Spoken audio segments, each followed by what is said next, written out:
Millennials. They are the problem. You know what the problem is? Too much praise. No one ever told them that they suck. And believe you me, millennials, they need to know that they suck sometimes. So I'm just going to go straight out and say the name of this show. Tell me if you've heard of it. Stan Against Evil. So, have you heard of this one before? I didn't think so.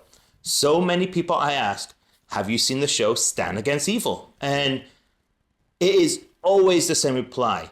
The what against what? The Stan against Hootie? The whatty now how? The shoopty bop bop bop bop bop boop bop bop beat. Well, maybe the last one isn't really a reply, but you get my meaning. For some reason, no one had ever heard of this show, and I don't know why, because it is a fantastic show. Is it the best show ever made? Is it my favorite show of all time? No, but in the last 10 years, I'd say it ranks up maybe within my top 10 favorite shows, definitely the top 20, and that's how good it is. And if I include that horror-based TV shows, then it might make the top 5 even. But anyway, let's learn more about the show. Okay, so first of all, let's get the plot out of the way with. Evil has been haunting this town for hundreds and hundreds of years, killing every sheriff that is appointed to be the sheriff of that town. I'm not going to go into the whole history of why they're killing the sheriff. That will give away some of the plot if you decide to watch this. But needless to say, if you're a sheriff in this town, you're not going to last long. And there's some great moments in the show, especially when it goes through the history of the sheriffs and how they all died. So this new sheriff comes into town. She doesn't know anything about the history. She doesn't know about the whole death rate of the sheriffs there. And then things start to go a little bit wrong. She's guided towards the only surviving sheriff. That's right. In the whole history of the town, only one sheriff actually managed to not die. I think probably because he quit being the sheriff. And we'll get into more about that later. So she's guided to this whole non-nonsense, kind of an asshole sheriff, played by none other than one of my favorite funny people out there, John C. McGinley. If you don't know him by name, you will know him by association with another TV show, Scrubs. Basically, it's Dr. Cox. So if you know Scrubs and you like Dr. Cox, I really believe you're going to like this show. Now, what makes this show so good is not just the plot, and I do think the plot at least has a bit more of a plot to a lot of other shows anyway. The whole history of the sheriffs and the curse and the monsters, they actually go into that in pretty good detail and they explain it pretty well. And it does give a decent backstory, a backdrop to a show. You know, a lot of these shows, they just throw something in and say, here's the story, just deal with it. At least on this show, and especially for a horror show, they really kind of explain it and they go into quite a lot of detail, which is cool, but not too much detail where it gets boring. But as I was saying, while the plot is fine enough, really, it's all about the characters and the actors. And there is a difference between the two. The actors, can act well, but if they're given a poor character, it doesn't matter how well they act. It always comes across. When I'm talking about characters, the characters that's written, how they develop, who they are as people in the show, rather than the person playing that person in the show. So that's the difference between a cast and a character. And it's just like the little characters that add up onto this. I mean, of course, you've got John C. McGinley, who's always funny, and he's really, really funny in this. You have the new sheriff, and she's great in this. Sorry, the name escapes my head right now, but she's really good in this. And then the daughter, who is kind of strange, a little bit weird, a little bit kooky. She's awesome in this as well. It's kind of like, you're not too sure if she's just stupid or if she really knows what's going on and she just kind of ignores everything and just takes things in stride. Then you've got her like kind of on again, off again boyfriend who's a gravedigger. He's a great character add-on. So it's all about just the little characters that make an appearance once in a while on the show that makes it so good. Even the monsters and the bad guys in this are really awesome. You kind of sometimes feel bad that they die because they're so good in it. But really, it comes down to three main characters. You've got, let's see, the two sheriffs, so the sheriff and the former sheriff, and the daughter. Those are the three main ones really in the show. But it's more than enough, trust me.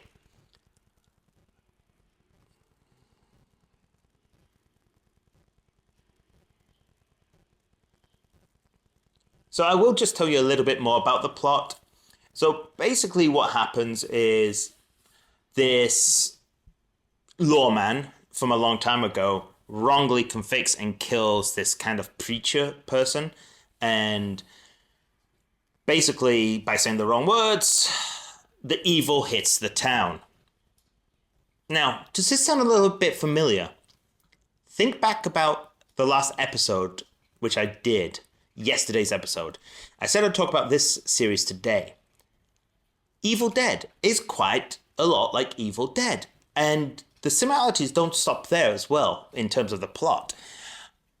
The comedic value in this is quite similar in some ways. Now, this show is not nearly as gross and as gory and, outlandish as The Evil Dead, although some of the stuff is just weird in this show.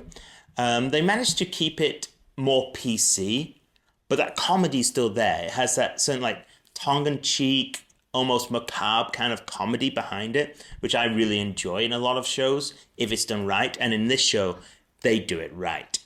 They do so many right things about this show, and that's what makes it so good and so heartbreaking that it got cancelled after, I think, 3 seasons. That's partly to do because it was on IFC, and I think at the time, IFC had been going downhill. If the show came out 10 years before it came out, it might have got a few more seasons because IFC was actually riding a roller coaster of a lot of good shows and hits that were doing really, really well. I think if it got released in the last 5 years, maybe on a different network like HBO or something like that, it probably would have got more seasons. I mean, look at all the streaming services that are making their own shows now. Something like Netflix could have picked it up, or Peacock. Actually, I think Peacock would have been a great option for this show. And while IFC did a great job, I feel like IFC just gave them free reign to do what they wanted. And that's how it should be for shows, rather than having the network heads telling you what you can do and what you can't do. At the same time, it also ruined the show because in this case, I think if they had some more network assistance, they might have got a greater viewership. And with a greater viewership, they might have got more seasons.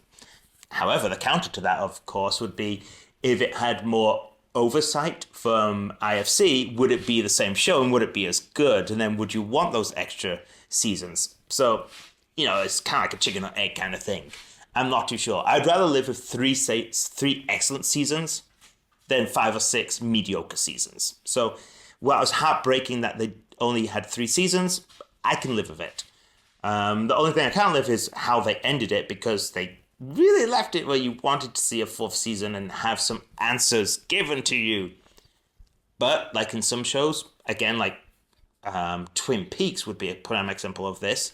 They don't always give you the answer, and that can make it better sometimes. So I'm waffling on about production right now. So let me get back to the show, shall I? If you like Scrubs and Dr. Cox, as I said before, you really like this because the best thing for me about Scrubs and Dr. Cox is when he goes off on the rants. And boy, does McGinley go off some rants on this show. I mean, classic McGinley rants where imagine if someone said this to you in real life, you wouldn't know if you want to cry, be angry, or start laughing, or think philosophically, because that's how well he presents his lines. I mean, it is just perfect. Bang, bang, bang, bang, right on time delivery.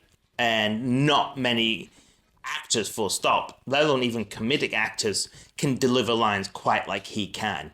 And when you couple that with some great writing and his natural over-the-top assholeness, you just have a recipe made in heaven. Some of the, like I said, some of the monsters are quite imaginative on this. Some funny, some scary. Like I said, overall, it's not a really, really scary show. That I wouldn't let your like 8 year old watch it. But if you have like someone who's like 12 or 13, it's probably acceptable for them at that age. And that's being a bit hypocritical because I remember watching complete gory horror movies that I should not have been watching when I was like 6 or 7 years old. So I'm not going to tell you what you should show your kids, but the one show I will tell you about that, Evil Dead. Do not let your little kids watch that show. That will mess them up completely, as I said in the last episode. So if you like the Evil Dead, but you want something a bit more lighthearted, something little less gore, a little less bloody, this I think is a very good show for you to watch. It's not completely PC. It's not completely without its gore or without a little bit of language. It does have it, but it's enough for those people who find these things kind of offensive or like have a certain set of morals that I think they would probably get okay with it. Anyway, I'm not sure what else to say about this show because I think for most of you it'd be a real pleasant surprise because you probably haven't heard about this show before, so therefore you can't have any build up unless you've just been watching me where I have built up this show. So sorry about that. So forget everything I said. The show's crap, but watch it. Nah, I'm joking. It is a great show. I think a lot of people enjoy it, so give it a shot. That's Stan Against Evil, and again, if anything, just watch it for McGinley's rants, if anything else. But the rest of the characters do a really good job. The actors do really good in this. And I think you just end up falling in love with the show after the first episode. All right. So anyway, I have to go kill myself some evil as well. Bye for now. Jeez, lady. Anybody ever tell you look like a barrel of assholes? Hey there, sorry for the after video here. So it'd been a long time since I watched this show actually, and I started watching it again. Just two very quick things. I think I might have made a small mistake with the general plot. What it is the sheriff burned 127 witches, and the curse won't be lifted until 127 sheriffs have been killed or sacrificed. So I think I made a small mistake there. I just wanted to correct that. Second thing I wanted to say is I think I might have actually undersold how funny the show is. Because I watched episode 1 again and I was just laughing the entire way through it. Again, all the same reasons why it was so funny. But there's another reason that I forgot to mention. And that's simply they take everything in stride. Like it's almost an everyday occurrence. Even though it's the first time she sees a demon, it's like, oh, it's a demon. And the first time he sees a demon, it's like, great. All I wanted to do was nothing, and I can't even do that. He's more put out that he has to move out of his seat and stop watching TV to kill this demon than being like, oh, damn, there's a demon on my doorstep who's trying to kill me. And it's like this whole just nonchalant response to these things, to these supernatural activities, like they're an everyday mundane thing, really helps makes the show funny. So if anything, I think I might have undersold how good this show really is. So again, sorry for the interruption, but I felt I needed to A, correct myself, and B, talk about the other reasons why it's funny, and C, reaffirm how good this show is. I actually almost decided to re-record the entire episode, but after watching him in the chair, I can't agree with him. I feel lazy. I just trying to do nothing. So anyway, enjoy and really watch the show.